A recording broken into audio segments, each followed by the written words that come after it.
نحمده ونصلي على رسوله الكريم اما بعد فاعوذ باللہ من الشیطان الرجیم بسم اللہ الرحمن الرحیم۔ السلام علیکم۔ موت کو یاد کرنے کا حکم۔ حضور نبی کریم صلی اللہ علیہ وآلہ وسلم نے ارشاد فرمایا کہ تم قبرستان جایا کرو، کیوں نہ کہ قبرستان موت کو یاد دلاتا ہے، اس سے عبرت حاصل ہوتی ہے۔ میں نے اپنے رب سے اپنی والدہ کی قبر پر جانے کی اجازت مانگی تھی، مجھے اس کی اجازت مل گئی، لہٰذا تم بھی قبرستان جایا کرو، اس سے دنیا سے بے رغبتی پیدا ہوتی ہے اور آخرت یاد آتی ہے۔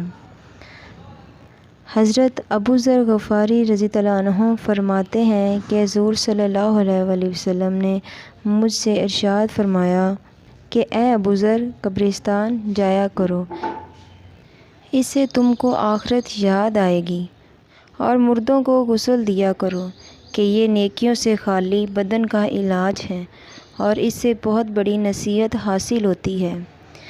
جنازہ کی نماز میں شرکت کیا کرو، شاید اس سے کوئی رنج و غم تم میں پیدا ہو جائے کہ غمگین آدمی جس کو آخرت کا غم ہو اللہ تعالیٰ کے سائے میں رہتا ہے اور خیر کا طالب رہتا ہے۔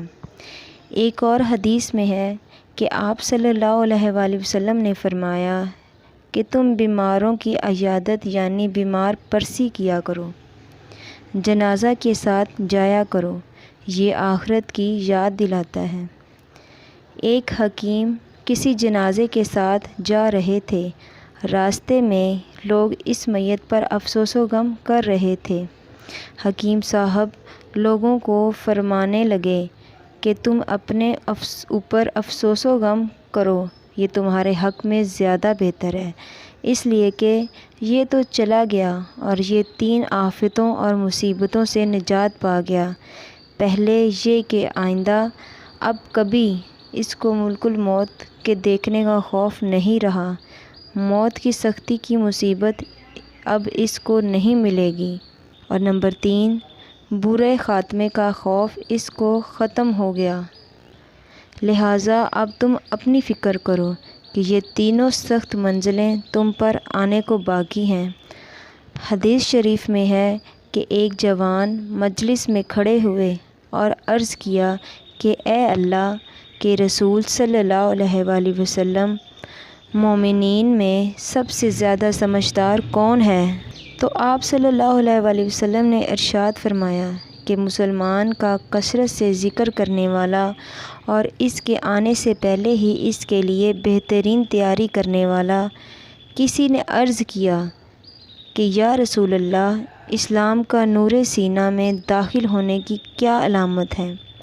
تو آپ صلی اللہ علیہ وآلہ وسلم نے ارشاد فرمایا کہ اس دھوکے کے گھر یعنی دنیائے فانی سے دور ہونا، ہمیشہ رہنے والے گھر آخرت کی طرف جانے اور موت آنے سے پہلے اس کی تیاری کرنا۔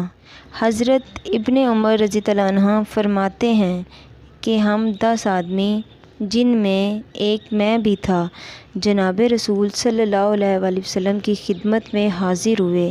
ایک انصاری نے حضور صلی اللہ علیہ وآلہ وسلم کی خدمت میں یہ سوال پیش کیا کہ یا رسول اللہ، سب سے زیادہ سمجھدار، سب سے زیادہ محتاط آدمی کون ہے؟ تو آپ صلی اللہ علیہ وآلہ وسلم نے ارشاد فرمایا کہ جو لوگ موت کو سب سے زیادہ یاد کرنے والے ہوں، یہی لوگ ہیں جو دنیا کی شرافت اور آخرت کا اعزاز و مرتبہ لے اڑے۔ حدیث شریف میں ہے کہ رسول اللہ صلی اللہ علیہ وآلہ وسلم نے فرمایا کہ لذتوں کو توڑنے والی چیز یعنی موت کو کثرت سے یاد کیا کرو۔ غرضیہ موت کو یاد رکھنے سے انسان کی امیدیں کم اور نفس کم ہو جاتا ہے۔ آدمی دھوکہ اور فریب، ظلم و ستم، کم تول اور جھوٹ بول اور طرح طرح کی ہوشیاریاں و مکاریاں کر کے اپنی جان پر گناہوں کے انبار مسلط کر لیتا ہے، جو بعد میں ان کے لیے وبال جان بن جاتا ہے۔ لیکن اگر آدمی کو موت یاد ہے اور اپنے مرنے کے دن کی تیاری کرتا رہے تو وہ ان سب ناجائز اور برے کاموں سے بچ جاتا ہے، بلکہ اس کا مال بھی آخرت میں ذخیرہ اور مددگار بن جاتا ہے۔